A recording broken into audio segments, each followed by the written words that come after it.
Okay, everyone. Okay, I'm back. Now, everyone knows that, and being told that we shouldn't drive a car like we're racing and revving it high on the RPM. But you all know it's hard to drive a sport car without revving it once a while or so, and that's what I did. Okay, so today is the second day um, on my tune-up. I made a video yesterday, but it got a little darker and it got dark after that. So this is the second video on my 98 Eclipse tune up in December 2017. Okay, so today, now this is the second part of the video, remember that. So far now, and what I'm gonna show you all here is, first thing is first, to start the car up, to let you guys hear how loud the cylinder head is now. And um, and I can take the I'll take this this is called the mechanics stethoscope. Okay, it's my hearing tools. It's to make sure it's like a doctor tool, right? Yeah, it's to hear the engine noise, like where it's coming from, and hear it very being specific, so I'll get a good hearing with this tool. And so you can buy this tool anywhere, like I think Harbor Freight tool, yeah, Harbor Freight tool online. Okay, it's called mechanics stethoscope. Okay, and it's nothing but I don't know, a couple of dollars, maybe $5 at the most. And just to make sure where the noise really coming from, on the top of my cylinder engine. Okay, the cylinder head. um,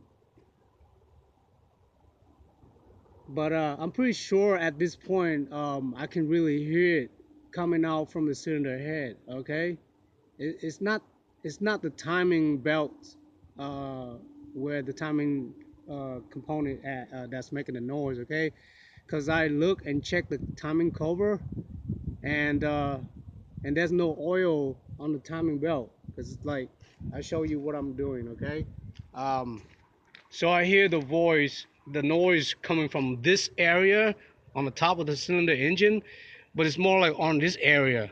So I was thinking that's the timing belt, because this is where the timing belt's at. And really, it's making noise like the whole top here. So I'm pretty sure it's inside my cylinder head. It's the lifters, or the valve or so. It could be the piston, but so far I hear it sounds like a valve, or maybe uh, a valve. All my valves need to lap, or it's the lifter that's losing, and it's making a very noisy, lousy tapping noise. Okay, so I thought it was a timing belt, and I took out the cover. Here's the cover. I just used an 8mm socket to loosen out the bolt here for the timing cover. On this area there's a little spot where you can take out the cover to check on the cams and the timing belts.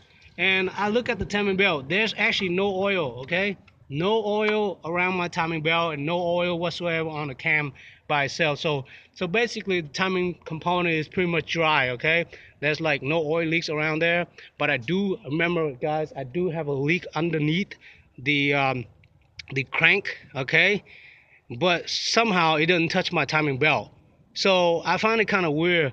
And if you watch my other videos, you already know where the leak's coming from. The leak's coming from like around the crank, the front main seal, that where the crank at, and is leaking underneath that, like next to the engine. Okay, so that's why it's not touching my timing belt or my timing component at all. But it might leaks around my oil pump. So in that case, I think I have a faulty oil pump too. Although I did a good job, installing the oil pump and the water pump back then. I sealed it right and everything, and I doubt it's the oil pump that's leaking. Maybe the oil pump's not working correctly, or I got oil pressure problem on my engine. But still, I still haven't know where the leak's really coming from. I mean, I saw the leak coming from underneath the crank, pulley, inside the, like, next to the engine, but I have not take out the timing component and stuff like that to check and see where exactly it's a leaks. I'm thinking about bringing it to the shop to let them do that, because I really have no time. But who knows? I mean, I still drive it, but my engine does have uh, throwing some coats and check engine lights and the oil lights. The oil lights has always been on, and it got off until I I uh, I went down and took off my the gear sensor in my transmission. It's called odometer gear sensor, yeah, whatever it is. But I took that off once, and the check engine light came back on after that, like a few weeks, and then the oil lights on my car inside my dash is always been on. I mean, sometimes it goes off, but most of the time it went back on. And it's kind of like I'm always having oil issue. Okay, like I have the oil leaks, some oil leaks. Now it's kind of stopped. Okay, so let me go back to talk about what I was at. Okay, um, so no oil on the timing belt, and check all the hose. I checked all the hoses, nothing loose or leaking, but maybe the intake, but maybe the air intake hose, cause because a couple of last month, I took it off. I took off the intake hose. I'll show you in a minute, to work on the transmission odometer gear. Remember I told you about that? But it's on there, good. Okay. I mean, um, I don't think that will affect that much on the head. So this is what happened. Um, as you guys know, I have this odometer gear on the transmission. Uh, uh, Whatever it's called, I forgot at the moment. It's a pinion gear that's belong with the odometer sensor, the gear sensor. Yeah, I took it off on my transmission, so I have to take this air filter off. I took this air filter off, and the battery, so I can get down to it. And I actually took it off because it's throwing a cold, and I've known that that's why my odometer is not working. So I took it off and tried to buy me a new one. I didn't buy me a new gear odometer gear sensor yet. I took it off, and somehow, I made a mistake and I dropped it down. So actually, the gear right now is dropping down to my transmission, and it's floating around the oil, and and uh, and so I have a gear down into my transmission now, and I cannot take it off. So right now I'm driving it without the sensor, and I'm thinking about buying a new gear sensor, but that's like $100. That's not much, but I will still consider if I should buy or not. And right when I took it off to clean it, it dropped down. Okay, yeah, I got butterfinger hand. I don't know. It's not easy. Okay, the whole for that gear, it was all the way down on the other side, down on the top of the transmission, but it's you got to reach for it, and the hole is big enough where the sensor is. Okay, so it's just you know it gives me no space. So I dropped the gear. I didn't drop the sensor. Okay, the sensor's still on right now. I bolted the sensor on to cover the top of the transmission hole, but there's no gear underneath there. So I'm gonna have to buy me a new gear after this, and install it right onto the sensor, right? Because right now I'm driving without the gear. I just have the sensor that's bolt on, and and that's why the check engine light came back on after a few days after that. And so the thing, when I took out the air intake, you see this? It's not, before it was flushed into about right there. You see that hole? Now it's about halfway maybe, but I don't, it's pretty hard. Okay, so I'm gonna have to cut this shorter because it's just too hard to install it back on because it's too long. So, but I don't think that will affect my heads, okay? I don't think that will affect the heads that making a sound or whatever. It's just that I might have a little air coming in, because it's not all the way in. But that's what happened when I took off my air intake and the battery to work on the odometer speed sensor. Yes, that's what it is. The speed sensor. I dropped the pinion gear down there. Yes, guys. And I did some research. Like I say, it's not a big problem. It's not a big deal. At some point, I did grind some gear when I shift to second. It's hard to shift to second at some point because the gear was still around the second gears, whatever, down in the transmission. But after a few days, it got normal again. So I guess the gear dropped down on the bottom of the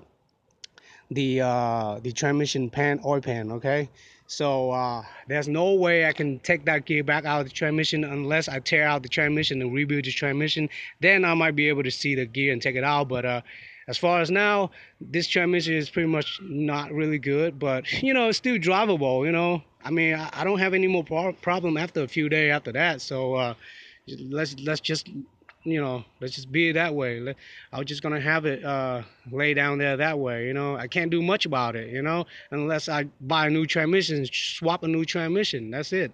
So I'm gonna buy me a new speedometer gear and install it in. Hopefully that gear and the other gear won't hit each other.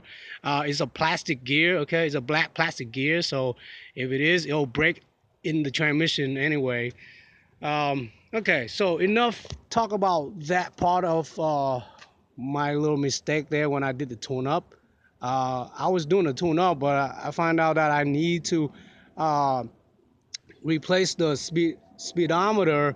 I mean the speed sensor. That's why I took it off and cleaned it, and I end up dropping it down there after. It's easy to like, well, I took it off at first easily. Then I cleaned it and then I put it back down. But like I forgot that the gear is losing with the speed sensor. So if you don't hold it both tight, then the gear can drop down to the hole easily, and I'm ending up holding the speed sensor, because the gear dropped down to the hole, and I tried to take it off, but it's just floating around the other side of the transmission. So yeah, that's the downside, bad part of my tune up a couple of months ago.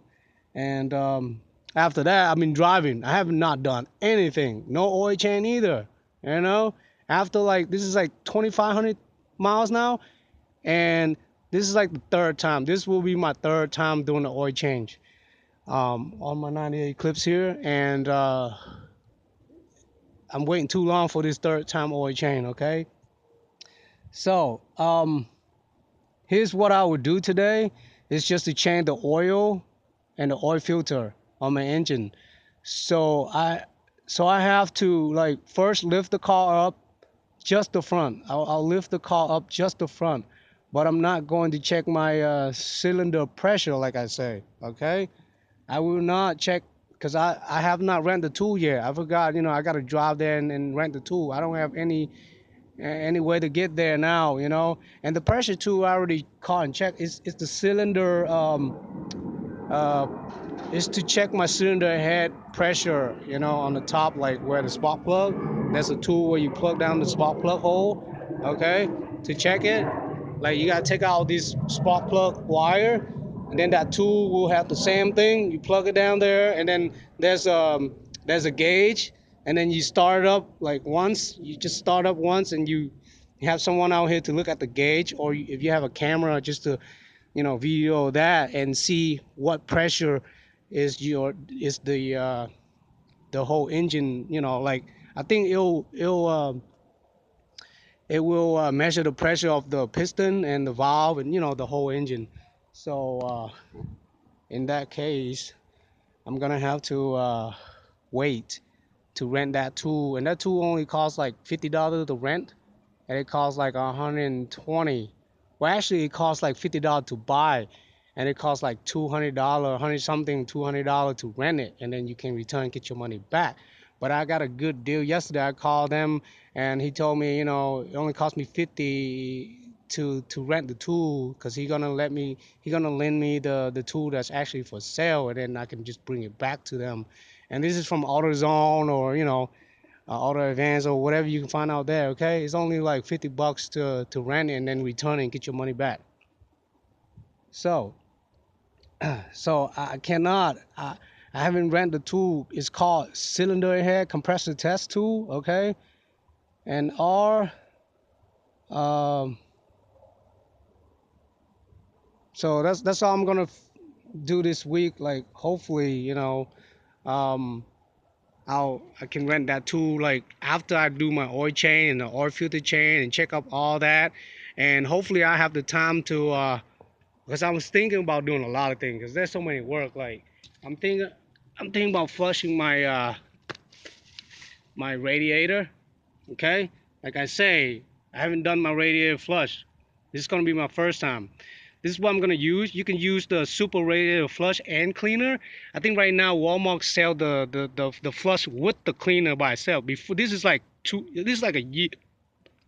I think this is like a year ago that they only come out with the flush without the clean. Okay, the cleaner. Now they sell two in one. Okay, I think this is what I'm gonna do. Um, I'm either gonna clean my radiator system, my cooling system.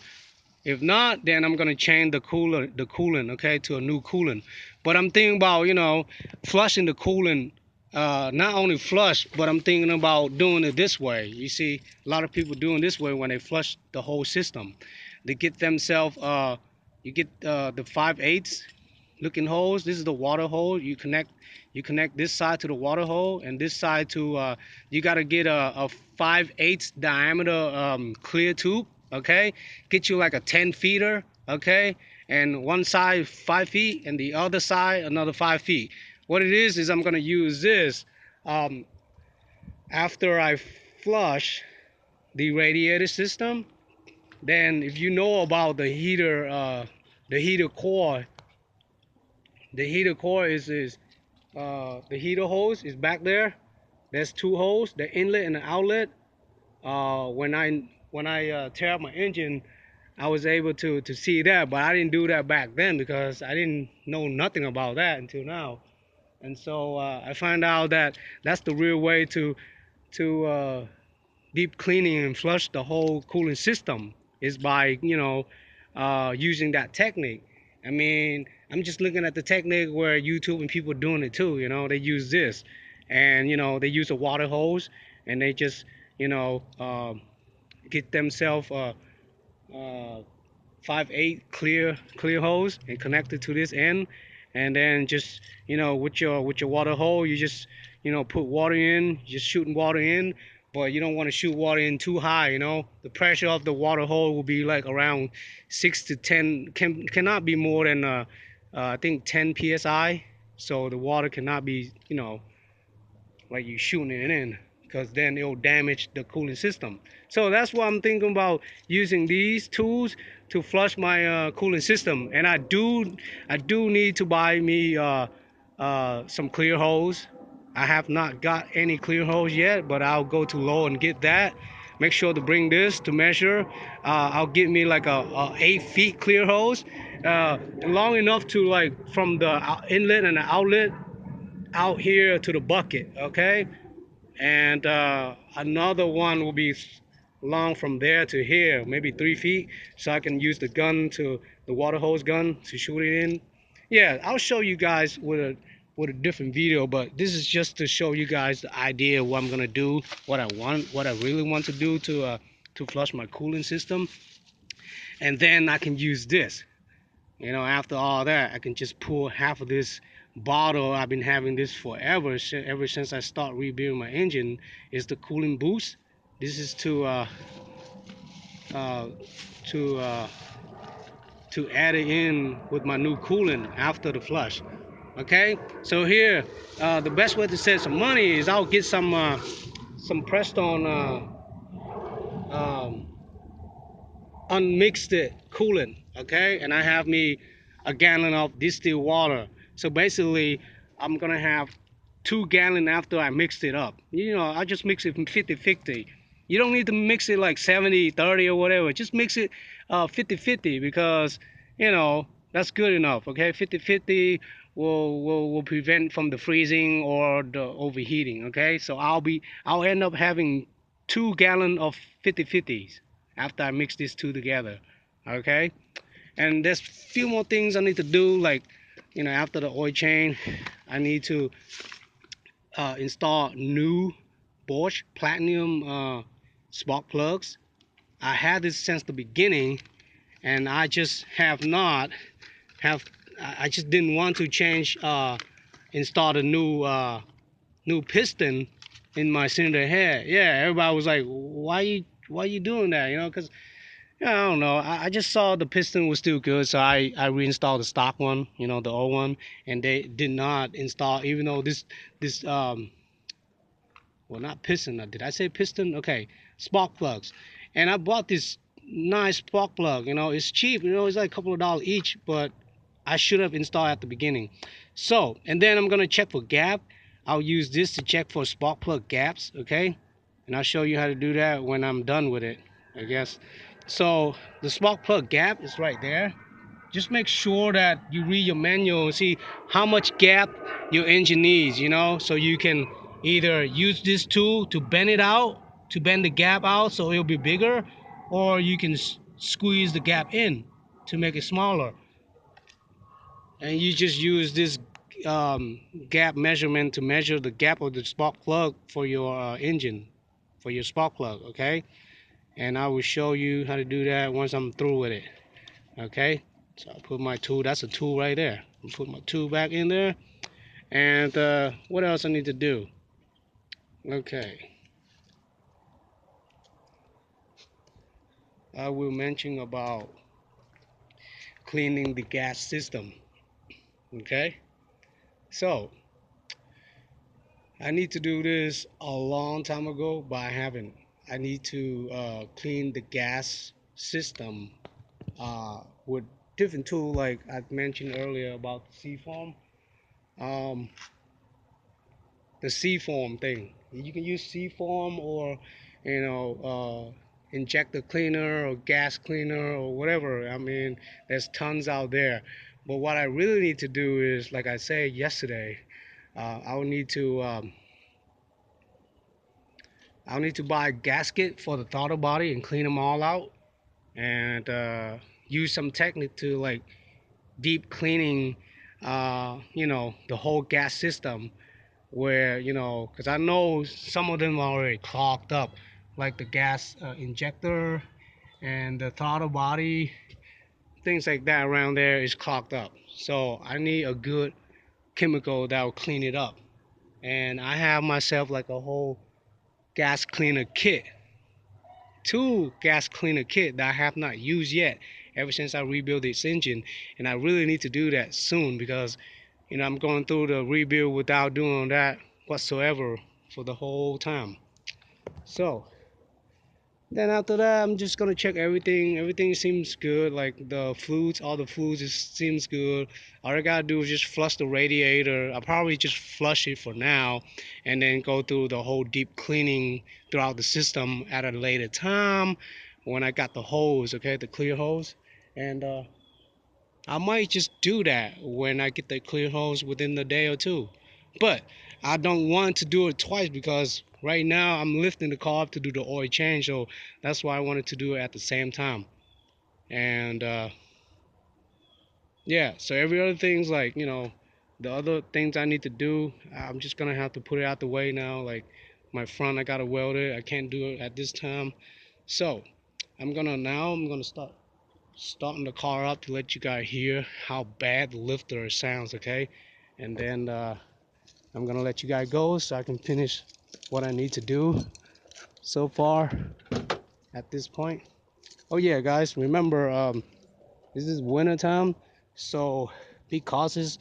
I recommend you guys to get one of these windshield de-icer, or get you like a spray bottle de-icer, or I got myself prepared, I got two of these windshield de-icer bottle, 2 gallons of it. It's right here. It's it's Prison all season 3-in-1. What it does is I need to refill my windshield wiper bottle in the front of my engine, and this was this will extreme water protection deep freeze down to -27 Fahrenheit, and it's a power cleaner, clean bugs and dirt, and it's repel water too. So it's 3-in-1. I mean, you guys already know this season you'll need this. Okay, so that's just a little hint there, and you know, you can just actually pull that water uh, to the windshield in the morning when it gets so icy. If you know, if the windshield wiper hose is frozen up, and so you have to pour it onto the glass, you know, onto the windshield. Okay, so now I'm gonna start the car. I'm gonna let you guys hear it. Okay, it's gonna be loud. Okay, see, I got all these lights right here. I got oil lights come up, and the engine light should come up when I start the engine. Okay, when I start it up, I mean, like I said before, it was cold. It's starting to cold, and I thought it was just the belts or it's cold start. That's why it's making that sound. And I thought it was a belt sound or so. And then day after day, it's getting worse. So I find out the lifter getting louder. Okay, the head's getting louder. So definitely something inside the engine that's getting worse. Okay. Hear that? And my RPM goes all the way up to 3. If you guys see it, all the way up to 3 or even more at some point. And then after that, a few seconds, it went down to like 1800, somewhere around 1800. And the check engine light's on, the oil lights is on too. Okay, and that's not normal. And I know I took out the odometer sensor, the speed sensor, before, and that's why it's making the check engine light came on. And you hear the sound now? I mean, I barely, like, I have to stand far away to speak with you guys because I can't really hear myself either. And the engine is so loud. Okay? And see how loud it is? It's somewhere around here. Somewhere around this area. Okay, at this point, if I want to make sure, I'll just go ahead and use the mechanic's stethoscope, okay?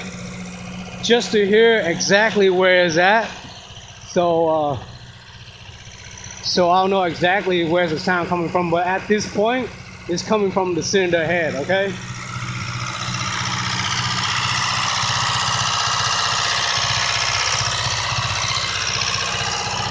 I mean, I can hear it. It's the lifter. If you guys hear it carefully, it's the lifter, okay? I don't know. I'm hearing it live so I can hear the lifter, but on the video, you guys might not hear the lifter sound, you know? You guys might not hear the sound that's coming out from the lifter.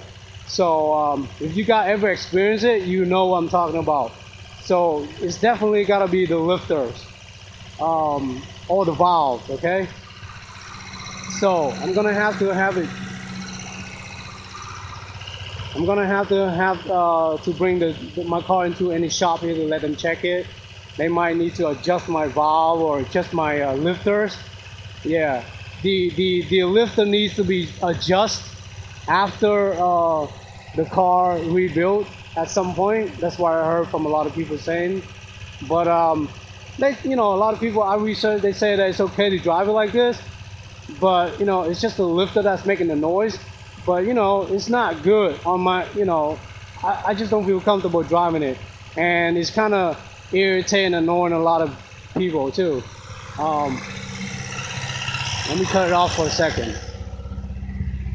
Okay, so the popping of my exhaust is even more popping, okay? There's more pop, I hear more popping, like popcorn on my exhaust pipe, like, you know, after that happened. I mean, it might be normal and sound normal when I drive. I mean, like the exhaust and the speed will be sound normal, but not the engine. The engine sounds louder, sound even louder than my exhaust system, you know, than my muffler. So I don't know if it's a bad thing or not, but a lot of people say that's okay. At least I know that I'm okay to drive my car with the sound like this. But you know, it's just too loud. Let me cut it off for a second and talk with you guys here.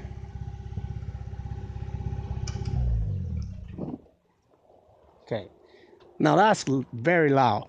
For the last week or two, it's been loud like this, and I don't really drive it that much.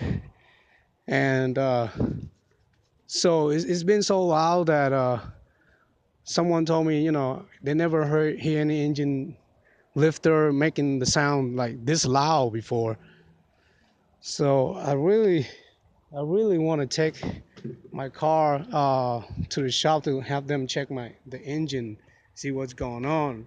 I just don't really feel like bringing it to Mitsubishi because I know that they'll charge me $100 just to check it up, and then I don't know what could be happening after that. And I don't really have that kind of money to do it right now. Just you know, trying to find out and do this by myself.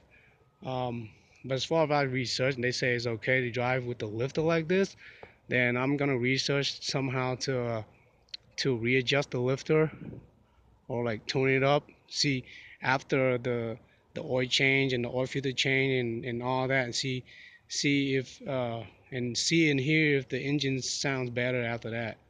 Okay, so guys, there's a lot of stuff I need to do and finish up, and I'll see you in the next one. Thanks for watching. Please leave some comments and let me know what's going on. All right. Thanks, guy. Thanks for watching my channel. It's me, Young Leo, signing out for now.